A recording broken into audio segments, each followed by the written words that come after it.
व्यंकटेश बालाजी प्रतिष्ठान नाशिक यांच्यातर्फे मी सलील केळकर आपल्या सगळ्यांचे सहर्ष स्वागत करतो। आजच्या मुख्य कार्यक्रमाचे कलाकार यांची ओळख आता मी तुम्हाला सगळ्यांना करून देत आहे। आजचा आपला कलाकार प्रेरणा देशपांडे ह्या एक वकील, अभिनेत्री, एकपात्री कलाकार, व्याख्याता, लेखिका आणि उत्तम सूत्रसंचालन सुद्धा आहेत। 1990 पासून त्या नाशिक जिल्हा न्यायालयात वकिली करत आहेत। अनेक सामाजिक संस्थांमध्ये त्यांचा सहभाग आहे। पीडित महिलांना मोफत कायदेशीर सल्ला देणे, समुपदेशन करणे, कायदेविषयक व्याख्याने देणे व एकपात्री नाटकातून प्रबोधन करणे हे त्यांचे विशेष कार्य आहे। त्या आकाशवाणी कलाकार आहेत। वृत्तपत्र आणि अनेक दिवाळी अंकात त्यांचे लेख येत असतात। त्यांनी काही चित्रपटातही भूमिका केला आहे, जसं संसार माझा सोन्याचा, नीलांबरी, भिऊ नकोस मी तुझ्या पाठीशी आहे, थर्ड आय, आई सप्तशृंगी। त्यांनी आतापर्यंत अनेक नाटके सुद्धा केली आहेत, जसं की खेरिया, कोण म्हणतो टक्का दिला, घाशीराम कोतवाल, डार्लिंग डार्लिंग, सावली, सूर्यप्रकाशाची, करायला गेलो एक, हा स्वर्ग 7 पावलांचा, मर्चंट ऑफ व्हेनिस। त्यांचे स्वलिखित, स्वदिग्दर्शित, स्वअभिनीत एकपात्री नाटक मी द्रौपदी बोलते, स्त्री मनाचा हुंकार हे मराठी, तसेच मैं द्रौपदी बोल रही हूँ, स्त्री मन की हुंकार हिंदी ह्या नाटकांचे आजपर्यंत 76हून अधिक प्रयोग महाराष्ट्रभरात झाले आहेत। त्याचबरोबर मध्य प्रदेशच्या भोपाळ आणि देवास येथेही त्यांनी प्रयोग केले आहेत। मुक्ताई ह्या नावाचा एकपात्री प्रयोग त्या करीत आहेत। त्याचेही आतापर्यंत 4 प्रयोग झाले आहेत आणि आज मुक्ताईचा आपण सगळ्यांसमोर 5वा प्रयोग होत आहे। मी सीता एक परिवक्ता याचेही एकपात्री प्रयोग त्यांनी केले आहेत। त्यांना मिळालेले काही पुरस्कार म्हणजे सावित्री गौरव पुरस्कार, अखिल भारतीय वृत्तपत्र, महिला गौरव पुरस्कार, मधुसूदन कार्लेकर स्मृत्यार्थ ज्येष्ठ अभिनेत्री पुरस्कार, राज्य नाट्य स्पर्धेत उत्कृष्ट अभिनय प्रथम पुरस्कार, 1999 नाटक कोण म्हणतो टक्का दिला, कामगार कल्याण नाट्य स्पर्धेत वैयक्तिक अभिनय पुरस्कार 1999 नाटक कोण म्हणतो टक्का दिला, महाराष्ट्र आयकॉन वशिष्ठ फाउंडेशन 2020 युवा सामाजिक संस्था पुरस्कार, चित्रलेखा मासिक, थिंक महाराष्ट्र या वेबसाईटमध्ये त्यांची मुलाखत देखील प्रसारित झाली आहे। नवप्रेरणा एंटरटेनमेंट ह्या नावाने त्यांचे यूट्यूब चॅनल सुद्धा आहे। त्यांच्याच बरोबर आज आपल्याला संगीत संयोजक म्हणून वरुण भोई सर हे लाभले आहेत। त्यांचा परिचय म्हणजे ह्या नाटकाचे संगीत संयोजक ते करत आहेत।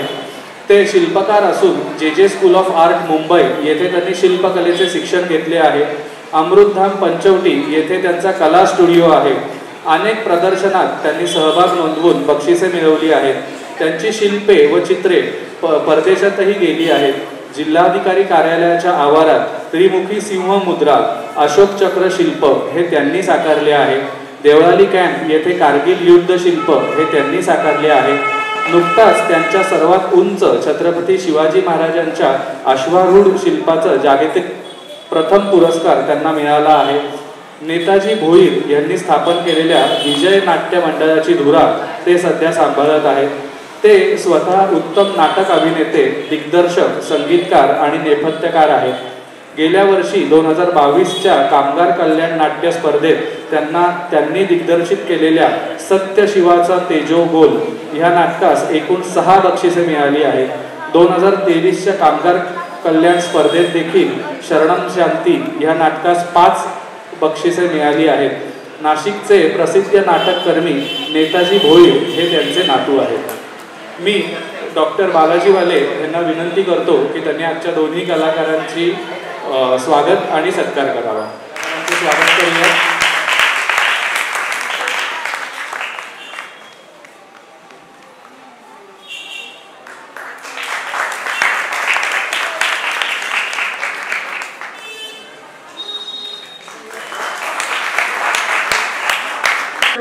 सुस्वागतम।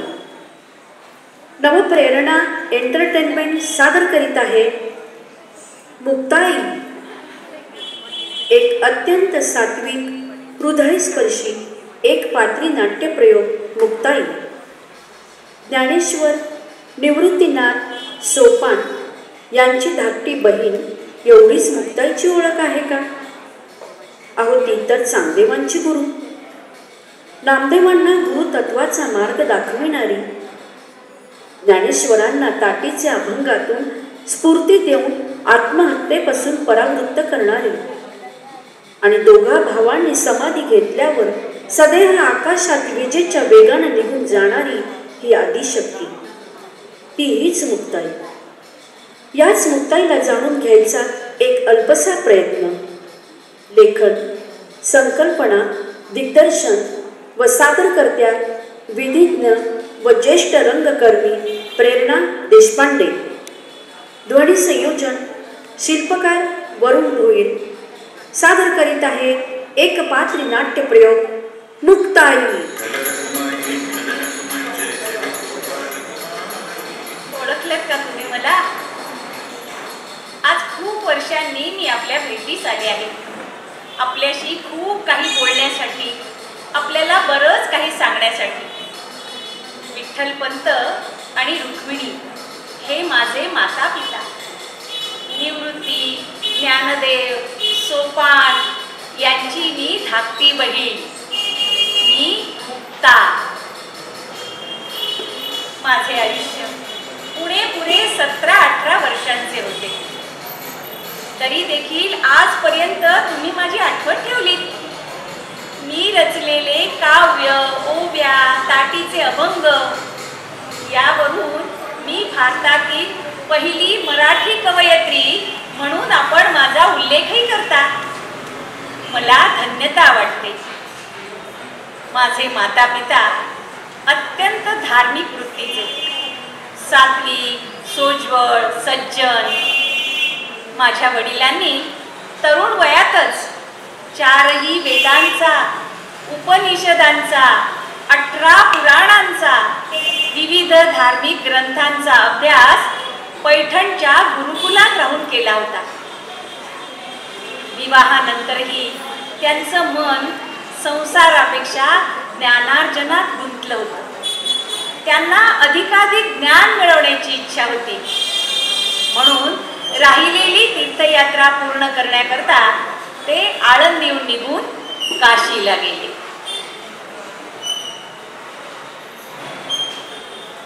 तिथे रामानंद स्वामींनी त्यांना संन्यासाची दीक्षा दिली. ते रामानंद स्वामींच्या आश्रमात चैतन्य नाव धारण करून राहू लागले. पुढे काही काळानंतर रामानंद स्वामी आळंदीला आले असता रुक्मिणी मातेकडून त्यांना खरी हकीकत समजली. तिनं सांगितलेल्या वर्णनावरून आपल्या आश्रमात राहत असलेला चैतन्य स्वामी हाच विठ्ठलपंत असावा हे त्यांच्या लक्षात आलं. म्हणून ते रुक्मिणी मातेला आणि तिच्या वडिलांना काशीला घेऊन आले. तिथे समोरासमोर खात्री पटल्यावर त्यांनी बाबांना पुन्हा गृहस्थाश्रमात जाण्याची आज्ञा केली. गुरु आज्ञेनुसार बाबा गृहस्थाश्रमी आले. परंतु संन्यास घेऊन सुद्धा पुन्हा गृहस्थाश्रम स्वीकारला म्हणून त्या काळच्या कर्मठ समाजानं त्यांना वाळीत टाकलं, त्यांना बहिष्कृत केलं, त्यांच्यावर ग्रामण्य लादलं. त्यानंतर आम्हा 4 भावंडांचा जन्म झाला. पहिला निवृत्ती, भौतिक जगातून विरक्ती म्हणून निवृत्ती. त्यानंतर होते आत्मस्वरूपाचे ज्ञान म्हणून ज्ञानदेव. आणि ज्ञानाच्या अधिकाधिक उंचीच्या पायऱ्या चढणे म्हणजे सोपान. आणि शेवटी मनुष्य प्राणी मुक्त होतो म्हणून मी मुक्ता. आळंदी गावाबाहेर सिद्ध बेटावर एका झोपडीत आम्ही राहत होतो. बाबांनी आम्हाला वेद शिकवले. रोज उषास्तवन, वेद, उपनिषदे, रामायण, महाभारत अशा विविध धार्मिक ग्रंथांचा अभ्यास बाबा आमच्याकडून करवून घेत. एकदा महादेवाचे अनुष्ठान करण्यासाठी आम्ही सर्व बाबांबरोबर त्र्यंबकेश्वरला गेलो होतो. त्यावेळी मी खूपच लहान, साधारण 3.5 वर्षाची होते. अनुष्ठान पूर्ण झाल्यावर आम्ही सगळे बाबांबरोबर ब्रह्मगिरीला प्रदक्षिणा घालीत असता अचानक वाघाची डरकाळी कानावर आली.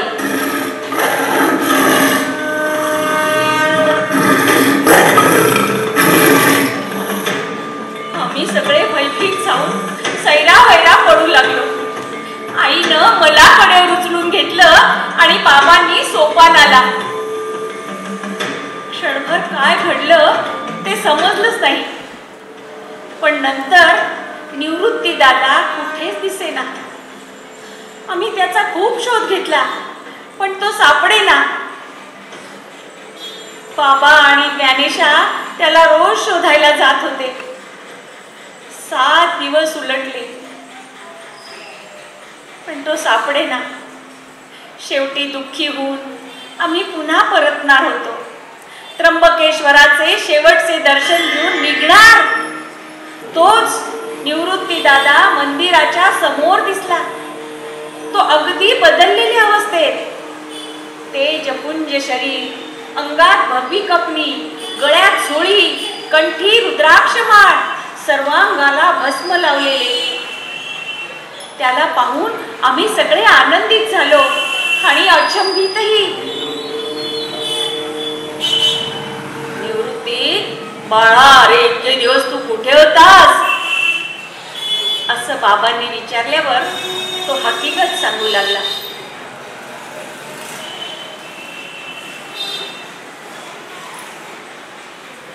माझी आणि वाघाची नजरानजर होताच मी घाबरून पळालो तो एका गुहेत शिरलो. तेथे एक तेजपुंज योगी ध्यानस्थ बसले होते. मी लावून नमस्कार केला. मी आल्याची चाहूल लागताच त्यांनी डोळे उघडले. म्हणाले, ये निवृत्ती, मी तुझीच वाट पाहतोय. त्यांना माझं नाव कसं माहीत याचं मला आश्चर्य वाटलं. तेव्हा ते म्हणाले, मी गहिनीनाथ. त्यांनी माझ्याकडे क्षणभर पाहिले.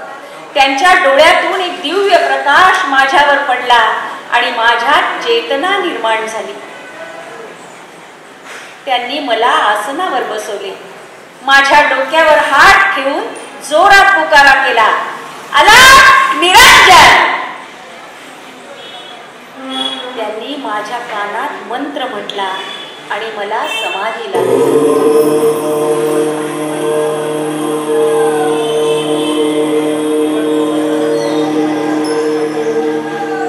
त्या समाधी अवस्थेत 7 दिवस त्यांनी मला नाथ संप्रदायाचे ज्ञान देऊन नाथ पंथाची दीक्षा दिली.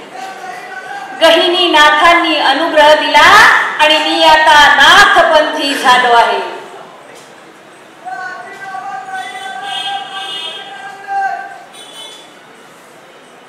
अशा प्रकारे दादा निवृत्तीचा निवृत्तीनाथ झाला.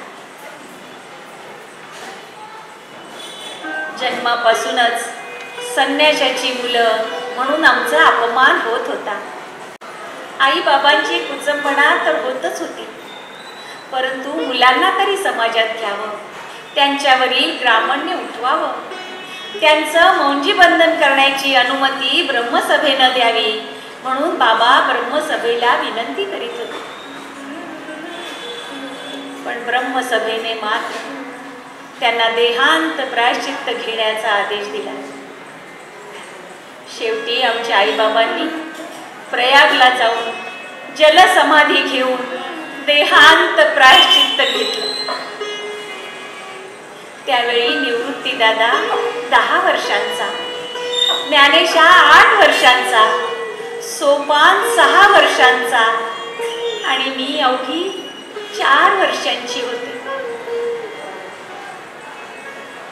निवृत्ती दादा आमचे पिता तर ज्ञानेशा आमची आई झाली होती. दोघा भावांनी माधुकरी आणलेले कोरान्न शिजवून भावंडांना खाऊ घालण्याची आता माझी जबाबदारी होती आईसारखीच. कधी निवृत्ती दादा तर कधी ज्ञानेशा माधुकरी मागण्यात जात असत. त्यावेळी कोणी माधुकरी देत तर कोणी अपमानित करून उकिरड्यावर लोटून देत. एके दिवशी असाच काहीसा अपमानकारक प्रकार असह्य होऊन ज्ञानेशा विषण्ण होऊन तडक झोपडीत शिरला आणि दार बंद करून बसला.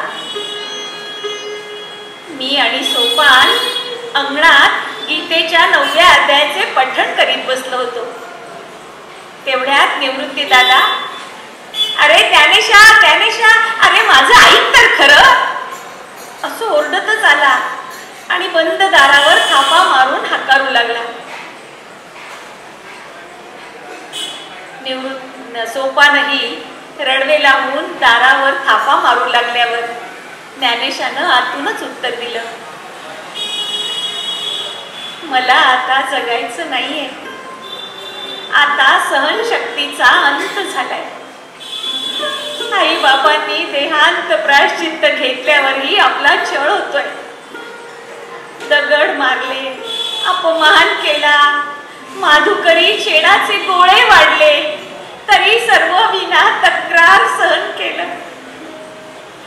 पण आपलं तोंड दिसल्यानं देखील त्यांना आता विटाळ होतोय. मग हे तोंड कोणाला कसे दाखवायचे? आता नाही हे मी सहन करू शकत. आता या जगण्यात काहीही अर्थ नाही. बोलता बोलता ज्ञानेशाला भरून आलं. निवृत्ती दादा वडीलकीच्या नात्यानं समजावून सांगून दार उघडायची गळ घालू लागले. सोपानही रडवेला होऊन दारावर थापा मारून, दादा उघड की रे कवाड, उघड ना उघड, म्हणून पुन्हा पुन्हा थापा मारत होता. पण ज्ञानेशा दार उघडेना. माझ्या मनाची घालमेल सुरू झाली. लोकांचे शब्द ज्ञानेशाच्या हळव्या मनाला फार लागले आहेत. त्याच्या मनाला असंख्य वेदना होत आहेत. हे विश्वची माझे घर या त्याच्या विश्वाकार वृत्तीचा त्याला विसर पडलाय. नेहमीच्या प्रशांत वृत्तीला तडा गेलाय. या ज्ञानी याच्या राजाला समज दिली पाहिजे, सावध केलं पाहिजे. विश्वाच्या कल्याणासाठी आपला जन्म आहे हा आत्मबोध त्याला व्हायला पाहिजे. माझ्या मुखातून सहज शब्द आले, कशास नयनी अश्रुधारा, ताटी उघडा ज्ञानेश्वरा. झाले गेले क्षणात विसरा, क्रोधाग्नी का देता थारा. अग्नी समहा विश्व पसारा, जल होऊनी त्यास सावरा. ताटी उघडा ज्ञानेश्वरा. कृपावंत तो संतची असतो, सकलांना तो हृदयी धरतो. अपराधाला क्षमाही करतो, असे कृपाळू तोची खरा. ताटी उघडा ज्ञानेश्वरा. समजावूनी सकला घ्यावे, जीवनी दुःखी कधी न व्हावे. तुम्हास काहे मी सांगावे, धैर्य धरुनी सहन करा. ताटी उघडा ज्ञानेश्वरा. लाडकी अनुजा तुझीच मुक्ता, विनवी तुझला ठाई ठाई. क्षमा शांतीचा झरा होऊनी, आपुले जीवन सार्थ करा. ताटी उघडा ज्ञानेश्वरा. ताटी उघडा ज्ञानेश्वरा. या अर्थ हाकेनं राग रुसवा संताप विसरून ज्ञानेशा बाहेर आला. आम्हा सगळ्यांना रडू आवरेनासं झालं. ज्ञानेशानं निवृत्ती दादाच्या पायावर कोसळून क्षमा मागितली. सोपानाला जवळ घेऊन त्याचे डोळे पुसले. आणि मला कुशीत घेतल्यावर तर त्याचा बाण फुटला. तुझा अर्थ भावनेनं ओथंबलेला गहिरा स्वर माझ्या मनाची कवाड उघडणारा ठरला ग. तुझ्या अर्थ लढीवाळ स्वरानं मलाच काय पण या झोपडीच्या भिंतींना सुद्धा पाझर फुटला असेल. तुझ्या मुखातून किती स्वच्छ सुंदर अभंग रचना निघाली. ही अभंगवाणी माझ्यासाठी अमृतवाणी ठरली आहे. आज तू मला माझ्या कोशातून बाहेर काढलंस. जशी आई बालकाची समजूत घालते ना, अगदी तशीच तू माझी समजूत घातलीस. तू तर माझी आई झालीस, माझी मुक्ताई, माझी मुक्ताई. ज्ञानेशाच्या मनात नवचेतना निर्माण झाली. त्याला स्फूर्ती मिळाली. समाजाविमुख झालेला ज्ञानेशा विश्व तारण्यासाठी पुन्हा कटिबद्ध झाला. माझ्या मुखातून ज्ञानेशाला प्रथमच ज्ञानेश्वर असं संबोधन झालं आणि पुढे ते समाज मान्य झाले.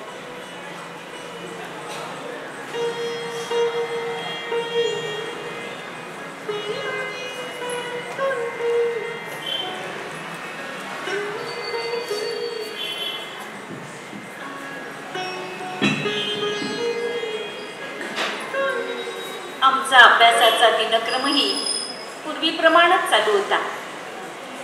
गहिनी नाथांनी दिलेले ज्ञान निवृत्ती दादाने आम्हा भावंडांना दिले. आम्ही भावंडे निवृत्ती नाथांचे शिष्य बनलो. आता मी ज्ञानेशा सोपान नुसते बहीण भाऊ उरलो नव्हतो, तर गुरु बंधू भगिनी सुद्धा झालो होतो. रोज ध्यानधारणा, नामस्मरण, योग साधना चाले. एक एक दिवस मला विलक्षण अनुभव येत होते. सहज समाधी लागली निर्गुणी, खुंटली सेवाणी न चले पुढे. खुंटला हा शब्द, राहिला व्यवहार, झाला साक्षात्कार सदोदित. गळाली इंद्रिये, राहिलेसे मन, झाले महाशून्य एकाएकी. निरालीसे शक्ती, झालीसे निवृत्ती, झाली ब्रह्मप्राप्ती मुक्ताबाई. आम्ही आत्मज्ञानात मग्न होतो. लौकिक जगाशी आमचा संपर्क नव्हता. आई बाबांनी प्रायश्चित्त घेतल्यावरही आम्हाला समाजात पुन्हा घेत नव्हते. त्याचा निर्णय पैठणची धर्मसभा घेणार होती. म्हणून आळंदीकर ब्राह्मणांचे पत्र घेऊन आम्ही भावंड पैठणला शुद्धिपत्र मिळवण्यासाठी आलो.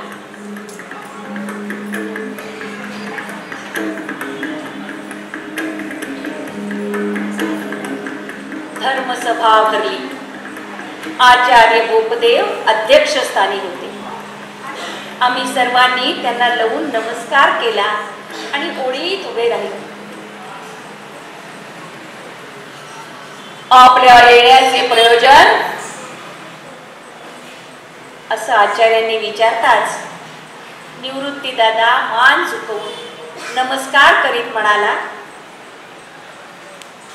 आचार्य देव, मी विठ्ठलपंत आणि रुक्मिणी कुलकर्णीचा ज्येष्ठ पुत्र आणि गहिनी नाथांचा शिष्य निवृत्ती. हा माझा धाकटा बंधू आणि शिष्य ज्ञानदेव. हा धाकटा बंधू सोपान आणि ही धाकटी बहीण मुक्ता. माझ्या वडिलांनी आईची मूक संमती गृहीत धरून संन्यास घेतला. त्यानंतर सद्गुरू रामानंद स्वामींच्या आज्ञेने ते पुन्हा गृहस्थाश्रमी झाले. परंतु संन्यास घेऊन सुद्धा पुन्हा गृहस्थाश्रम स्वीकारला म्हणून ब्रह्मसभेनं त्यांना बहिष्कृत केलं, त्यांच्यावर ग्रामण्य लादलं. त्यानंतर आम्हा 4 भावंडांचा जन्म झाला. माझ्या पित्याने गुरूंच्या आज्ञेनुसार प्रायश्चित्तही केले, तरीही बहिष्कार उठला नाही. समाजाकडून अपमान, अवहेलना, तिरस्कार सहन करीतच आम्ही मोठे होत होतो.